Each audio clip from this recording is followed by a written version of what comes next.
नमस्कार, स्वागत है आपका जनता टीवी में। मैं हूं आपके साथ सचिन चौहान। खबरों में आगे बढ़ेंगे बड़ी खबर के साथ। और फिलहाल ये बड़ी खबर दिल्ली से सामने आ रही है। दिल्ली दौरे पर है मुख्यमंत्री योगी आदित्यनाथ। बीजेपी के राष्ट्रीय अध्यक्ष जेपी नड्डा से भी मुलाकात हुई है, तो बड़ी खबर से आपको अपडेट करा रहे हैं। सीएम योगी ने कई मुद्दों पर विस्तार से चर्चा की है। पहले प्रधानमंत्री नरेंद्र मोदी से मुलाकात हुई, अब बीजेपी अध्यक्ष जेपी नड्डा से भी मिले हैं मुख्यमंत्री योगी आदित्यनाथ, और कई मुद्दों पर विस्तार से चर्चा भी हुई है इस मुलाकात के दौरान। तो उत्तर प्रदेश के मुख्यमंत्री योगी आदित्यनाथ दिल्ली के दौरे पर हैं। प्रधानमंत्री नरेंद्र मोदी से भी उनकी मुलाकात हुई है और बीजेपी के राष्ट्रीय अध्यक्ष जेपी नड्डा से भी मिले हैं मुख्यमंत्री योगी आदित्यनाथ। तमाम मुद्दों पर विस्तार से चर्चा हुई है, बातचीत हुई है। उत्तर प्रदेश में आपको बता दें कि 9 सीटों पर बाय इलेक्शन होना है और मुख्यमंत्री योगी आदित्यनाथ दिल्ली के दौरे पर हैं। प्रधानमंत्री नरेंद्र मोदी से भी उनकी मुलाकात हुई है, कई विषयों को लेकर विस्तार से चर्चा हुई है। और उसके बाद बीजेपी के राष्ट्रीय अध्यक्ष जेपी नड्डा से भी मिले हैं उत्तर प्रदेश के मुख्यमंत्री योगी आदित्यनाथ। चलिए आगे बढ़ते हैं। संगम नगरी में आगामी महाकुंभ 2025 का आगाज ये हो गया और उसी के चलते जूना अखाड़ा के तमाम शंकराचार्य, महामंडलेश्वर, पीठाधीश्वर, नागा साधुओं समेत संयुक्त किन्नर अखाड़े ने नगर में प्रवेश किया। वहीं जनता टीवी से बातचीत भी की है किन्नर अखाड़े के महामंडलेश्वर पवित्रानंद गिरी ने। क्या कुछ इस बातचीत में रहा, एक बार देख लेते हैं।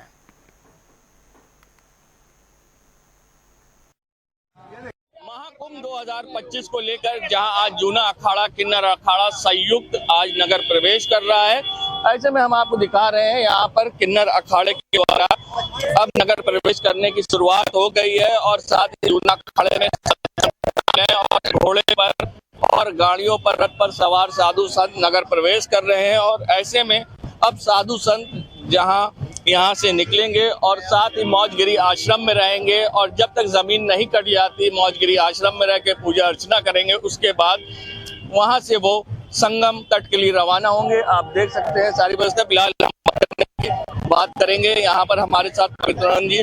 आज आप लोग नगर प्रवेश कर रहे हैं, यात्रा की शुरुआत हो गई है, क्या कहिएगा? जी बहुत बहुत बधाई हो सभी प्रयागराज वासियों को। जय श्री महाकाल, ओम नमो नारायण। मैं हूँ माँ पवित्रानंद गिरी। आज आगाज हुआ है आने वाले 2025 के कुंभ का। दिव्य और भव्य रूप से ये कुंभ होगा। आज पहली नगर प्रवेश हमारी यात्रा है वो संपन्न शुरुआत हुई है और बहुत अच्छे तरीके से सुंदरता से वो संपन्न होगी। और बहुत अच्छा लग रहा है कि आने वाले कुंभ का जो आगाज है भव्य रूप से, दिव्य रूप से ये कुंभ होगा। जय श्री महाकाल। तो तब तक आप लोग यहाँ पर से निकलेंगे और मौजगिरी आश्रम में रहेंगे? जी मौजगिरी आश्रम खत्म होगा और वहाँ से फिर सब अपने अपने लोग जाएंगे। ठीक है। हाँ देखिए हमारे साथ यहाँ पर हरिगिरी जी महाराज जी, आज आप लोग निकले हैं, कितनी भव्य और दिव्यता होगा, सुरक्षित कुंभ होगा, स्वच्छ कुंभ होगा, क्या कहिएगा? ये समझिए ये अपने आप में कुंभ मेला 2025 जिसमें पहली बार 40,000 करोड़ के आने वालों के जनमानस को देखते हुए, भक्तों को देखते हुए, हमारे यहाँ अतिथि देवई भवे नमः, अतिथि को देवता माना जाता है। उस प्रकार से 25 करोड़ समझिए एशिया का, या ये समझिए कि कई देश बन जाएंगे। नहीं, इस प्रकार के जो है कि ये विशाल, ये विराट में कुंभ मेला 2025 के लिए प्रस्थान कीजिए, नगर प्रवेश कीजिए। 2025 एक अलग जिला बसता है जिसमें पूरी दुनिया के लोग आते हैं। इस बार क्या संदेश आप लोग देंगे? जिला नहीं, महाजिला, महाकुंभ मेला, महाजिला, जिसमें किसी जिले में इतना सीओ, सेक्टर मजिस्ट्रेट या अपर अधिकारी, अपर मजिस्ट्रेट इतने नुक्त किसी जिले में नहीं जितना कुंभ मेले जिले में होते हैं। इसका सबसे बड़ा जिला। देखिए हमारे साथ हरि जी महाराज थे और जिन्होंने बताया कि किस तरह से कुंभ सुरक्षित होगा और स्वच्छता के संदेश दिए जाएंगे। और भव्य कुंभ, दिव्य कुंभ में साधु संतों ने जाने के लिए आगाज कर दिया है और यहाँ से नगर प्रवेश के लिए रवाना हुए हैं और मौजगिरी आश्रम में ये यात्रा खत्म होगी। जनता टीवी के लिए सैयद मोहम्मद आमिर, प्रयागराज। महाकुंभ करीब है और ऐसे में साधु संतों का प्रयागराज में आगमन भी शुरू हो गया है। वहीं अपने कई साधु संतों के अजीबोगरीब किस्से सुने होंगे, नाम भी सुने होंगे, चाहे फिर वो कंप्यूटर बाबा हो या पायलट बाबा या फिर गोल्डन बाबा। लेकिन आज नगर प्रवेश के समय एक ऐसे बाबा प्रयागराज पहुंचे हैं जिनका नाम पागल बाबा है, जो कि काशी के रहने वाले हैं। और इसी को लेकर जनता टीवी ने उनसे बातचीत भी की है। एक बार ये रिपोर्ट देख लेते हैं। कुंभ को लेकर जहां आज नगर प्रवेश साधु संत करेंगे और जूना अखाड़ा किन्नर अखाड़ा संयुक्त जहां नगर प्रवेश करेगा, तो हमारे साथ काशी से आए हुए पागल बाबा साथ में हैं। बाबा, आप आए हैं, आज नगर प्रवेश है, क्या इसका खास मकसद होता है, किस तरह से नगर प्रवेश करेंगे? जय श्री काशी विश्वनाथ, हर हर महादेव। मैं बनारस से पुनीत पागल। आज नगर प्रवेश का आयोजन किया गया जूना अखाड़ा और किन्नर अखाड़ा की ओर से। तमाम साधु संतों का आह्वान किया गया। ये अखाड़े की परंपरा है कि कुंभ मेले के 3-4 महीने पहले से हम लोग तैयारी पे लग जाते हैं। सारे जितने अखाड़े वाले तैयारी पे लग जाएंगे। आज नगर प्रवेश होगा और सारे साधु संत मिल करके आज कुंभ के स्थान पे पहुंचेंगे। मौजगिरी आज आश्रम आप लोग पहुंचेंगे, जब तक पूरी तरह जमीन नहीं कट जाती आप लोग वहीं पर रहेंगे? जी, जब तक पूरी तरह जमीन नहीं कट जाती तब हम लोग वहीं पे रहेंगे। हमारे अखाड़े के सभी लोग वहीं पे रहेंगे। एक आपसे आखिरी सवाल है, ये जो नाम है आपका, इसके पीछे का क्या उद्देश्य है? पागल बाबा। पागल बाबा ये हमारे गुरुदेव का आशीर्वाद है। मैं भजन गाता हूँ ऐसे, और हम 2012 में गए थे खाटू श्याम जी प्रोग्राम करने राजस्थान में। तो वहाँ पे वृंदावन के एक बाबा है, बड़े संत बाबा हुआ बाबा रसिकानाथ पागल जी, तो जिनका मंदिर भी पागल बाबा का मंदिर है। उन्होंने मेरा भजन सुन करके मुझे नाम दिया कि आज से तू भोलेनाथ का पागल है और आज से तुझे लोग पागल बाबा के नाम से ही जाने। देखिए, ये हैं भोलेनाथ के भक्त, और जिस तरह से भजन गाते थे, जिसके बाद इनको पागल बाबा की उपाधि मिली है इनके गुरु के द्वारा। और आज ये नगर प्रवेश जूना अखाड़े के साथ करेंगे, और साथ ही ऐसे में साधु संतों ने जिस तरह से महत्व बताया है, किस तरह से नगर प्रवेश करेंगे, किस तरह से वो पूरी तरह से कालंदी महोत्सव तक मौजगिरी आश्रम में रहेंगे, और उसके बाद जमीन कटेगी, जिसके बाद वे संगम की धरती पर पहुंचेंगे और अपने पंडाल में रहकर पूरे महाकुंभ तक कल्पवास करेंगे। जनता टीवी के लिए सैयद मोहम्मद आमिर, प्रयागराज। और पूर्व सपा नेता नवाब सिंह यादव पर दुष्कर्म के आरोप में अनोगी कारागार में वो बंद हैं, और भाई दूज के मौके पर नवाब सिंह से मिलने के लिए सैकड़ों बहनें जेल के गेट पर खड़ी नजर आई हैं। इस दौरान उन्होंने जेल प्रशासन पर नवाब सिंह से मिलने की परमिशन ना देने पर यह आरोप भी लगा दिया है। आपको बता दें कि कन्नौज, छिबराम और साथ ही कई जनपदों से महिलाएं यहां पर भाई दूज के लिए पहुंची हैं, और सपा नेता से मिलने के लिए वो यहां पर पहुंची थी। तस्वीर आपके सामने है। हम भैया दूज का पर्व है, आज हम अपने नेता नवाब सिंह यादव से मिलने आए हैं, और नीलू हैं, भैया दूज है, और हम ही अकेले नहीं आए हैं। करीब ये 200-250 बहनें हैं जो उनकी, तो ये भी उनसे नेताजी से मिलने आई हैं, और हम लोगों की मुलाकात नहीं हो पा रही है। इस वजह से हम लोगों ने मतलब ये मंथन किया सभी लोगों ने मिलकर कि अगर ये बहनें आई हैं, सब निराश हैं, रो रही हैं, तो इसकी वजह से हमने इन लोगों की ये फोटो लगा के और अपने भैया दूज का मतलब पर्व ये लोग मना रही हैं महिलाएं। मुलाकात करने के संबंध में किसी से बात की थी? हाँ, यहाँ पे जो भी जेल का स्टाफ है उनसे बात हुई, बहुत प्रयास कर रहे हैं, बहुत देर से 1-2 घंटे से, मगर वहाँ पे एक ही जवाब मिल रहा है कि आप लोगों की मुलाकात नहीं हो पाएगी। क्या वजह बता रहे हैं? अब वो वजह जो भी है अंदर के लोग, अब वो तो वही जान सकते हैं। हमें जो बताया जा रहा है कि मतलब बहुत सारे लोग हैं और इन लोगों की मुलाकात नहीं हो पाएगी। हम लोगों ने सोचा सामूहिक एक जगह पे हम लोगों को खड़ा कर दिया जाए और दूर से ही कम से कम उनको दिखा दिया जाए जो ये बहनें आई हैं। लगभग कहाँ से आई होंगी बहनें? ये बहनें तो बहुत दूर दूर से आई हैं। इंदरगढ़, सौरिक है, तिरवा है, कन्नौज है, छिबरामऊ है, फतेहगढ़ है, बहुत जगह से आई हैं। फरुखाबाद तक की महिलाएं हैं, सीतापुर से, कायमगंज से, जी सभी जगह से आई हैं। बहुत दूर दूर से महिलाएं, हम लोग इसलिए आए उनके पीछे। हम लोगों के पीछे ऐसा लगता कोई हट गया है। हम लोग रोते हैं, चिल्लाते हैं, लेकिन अब कुछ दिखाई नहीं पड़ता है कि कौन है कौन नहीं है अपना। और दूज पे आए हैं, कम से कम ये तो मुलाकात करवा दी जाए। वैसे ना ही रोज करवाई जाती तो आज भी तो करवा दी जाए मुलाकात।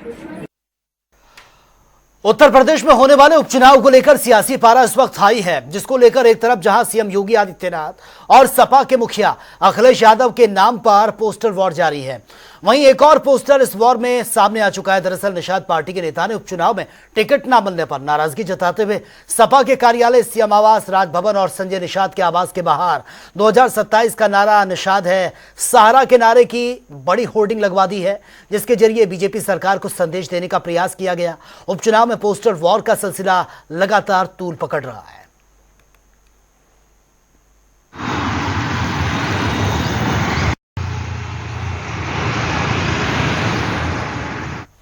चलिए आगे बढ़ते हैं। आगरा के विभिन्न हिस्सों में छाई धुंध ने वातावरण को मानो ढक सा दिया है, जिससे कि ताजमहल का दृश्य भी अदृश्य सा नजर आने लगा है। धुंध की घनी चादर ने न केवल पर्यटन क्षेत्र बल्कि स्थानीय जनजीवन को भी पूरी तरह से प्रभावित किया है। यह रिपोर्ट एक बार देख लेते हैं।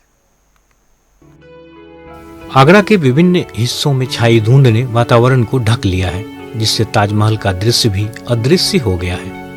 सुबह सुबह धुंध की घनी चादर ने न सिर्फ पर्यटन क्षेत्र बल्कि स्थानीय जनजीवन को भी प्रभावित किया है। ताजमहल, जो आमतौर पर हर मौसम में हजारों पर्यटकों को आकर्षित करता है, अब धुंध में लिपटा दिख रहा है।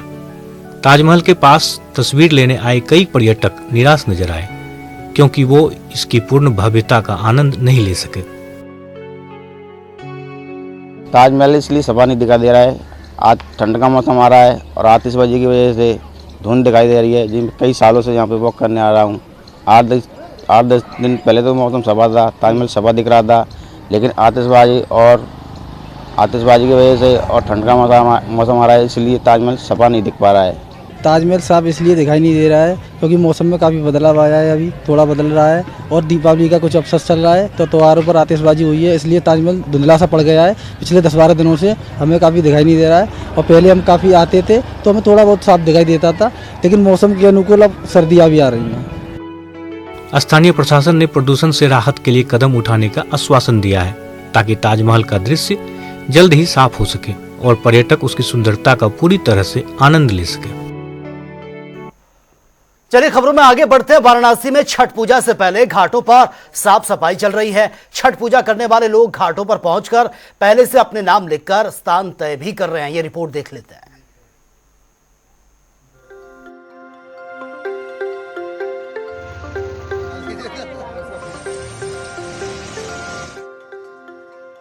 छठ पूजा सूर्यदेव और छठी मैया को समर्पित एक महत्वपूर्ण पर्व है। ये खास तौर पर बिहार, झारखंड और पूर्वी उत्तर प्रदेश में बड़े ही उत्साह के साथ मनाया जाता है। इस पर्व में महिलाएं छठी मैया का व्रत रखती हैं और सूर्यदेव को अर्घ्य देकर अपने परिवार के लिए सुख समृद्धि की कामना करती हैं। इससे पहले घाटों पर साफ सफाई हो रही है। वहीं छठ पूजा करने वाले लोग घाटों पर पहुंचकर पहले से अपने नाम लिखकर स्थान तय कर रहे हैं। ये तस्वीरें वाराणसी के घाट से आ रही हैं, जहां नगर निगम द्वारा साफ सफाई, रंगरोगन आदि का कार्य पूरे जोर शोर से चल रहा है। छठ पूजा का पर्व कार्तिक माह की शुक्ल पक्ष की षष्ठी तिथि को मनाया जाता है। छठ पूजा के लिए नहाय खाई की प्रक्रिया कार्तिक महीने के शुक्ल पक्ष की चतुर्थी तिथि 5 नवंबर को शुरू होगी, जबकि खरना कार्तिक माह के शुक्ल पक्ष की पंचमी तिथि यानी 6 नवंबर को पड़ रहा है। दिन भर निर्जला व्रत करने के बाद शाम में व्रती महिलाएं छठी मैया की पूजा करेंगी और प्रसाद ग्रहण करेंगी। इसी के बाद से लगभग 36 घंटे का निर्जला व्रत शुरू हो जाता है। शुरुआत आज से ये हो रहा है कि हम लोग वेदी बना रहे हैं, वेदी को कवर कर रहे हैं, वेदी को कि मतलब उस दिन छठ के दिन हम लोग पूजा करेंगे। हाँ, फिर इस पर दीप जलाएंगे। हाँ, 6 तारीख को मतलब दीप जलाएंगे, 7 को जलाएंगे, 8 को जलाएंगे। मतलब हम लोग का पर्व 5 से शुरू हो जाएगा। आज ही से मतलब शुरुआत है, हम लोग लगे हैं छठ में।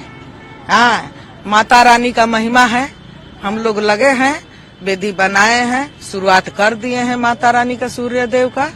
ये छठ का पर्व, ये सूर्य देवता का पर्व है और ये जो है ये डूबते हुए सूर्य का जो है पर्व, यही एक होता है कि जो डूबते हुए सूर्य का पूजन होता है, बाकी में किसी में नहीं होता है। लेकिन ये छठ पर्व में जो है डूबते सूर्य का और उगते सूर्य का दोनों जो है पर्व किया जाता है। और इसमें जो 3 दिन माताएं बहनें जो इस पर्व को करती है, एक दिन लौकी भात खा के वो अपना व्रत करती है, दूसरे दिन जो है खीर और ये सब बना के करती हैं, तीसरे दिन जो है डाला छठ का जो है ये यहाँ आती हैं, उपवास 3 दिन। ये जो घाट पे आप लोग पहले से तैयारी कर रहे हैं, चाहे नाम लिखना हो, जी, वेदी बनाना, ये किस तरीके से और क्यों इसको पहले से ही करना जरूरी हो जाता है? जरूरी यहाँ घाट पर इसलिए हो जाता है कि यहाँ बहुत ज्यादा भीड़ हो जाती है। इस भीड़ को आप जैसे हम यहाँ बना दिए तो अब यहाँ दूसरा कोई नहीं बनाएगा इस पर। हाँ, नाम लिख देंगे, छठ मैया का नाम लिख देंगे, ताकि इसको हमें अपना जो है ये अपना स्थान बना देते हैं, वेदी बना देते हैं, ताकि उस दिन हमको सुगमता से जो है स्थान मिल जाए। और जैसे कि 3 दिन रहेगा वहाँ, आके यहाँ जो है धूप माला और ये दिया जलाएंगे, तीनों दिन लगातार जलता रहेगा और अपना जो है पूजन करते हैं हम लोग।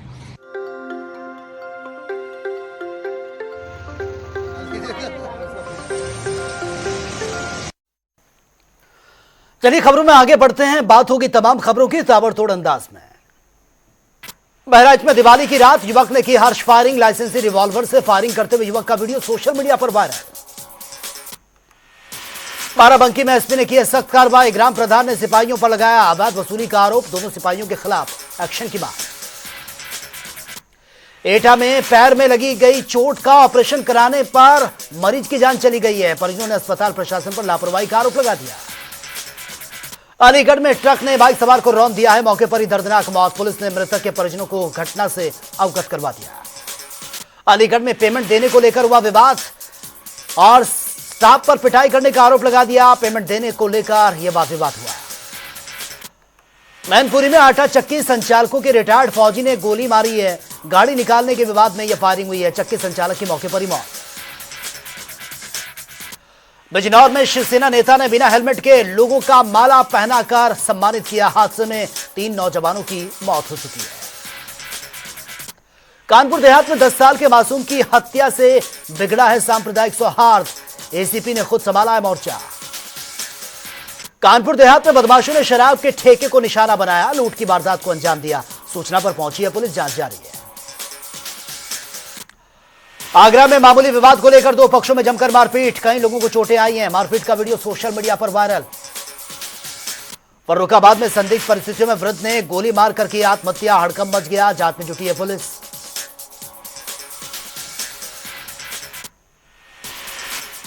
बुलंदशहर में संदिग्ध परिस्थितियों में पड़ा मिला युवक का शव। मचा हड़कंप। पुलिस ने शव को कब्जे में लेकर पोस्टमार्टम के लिए भेजा।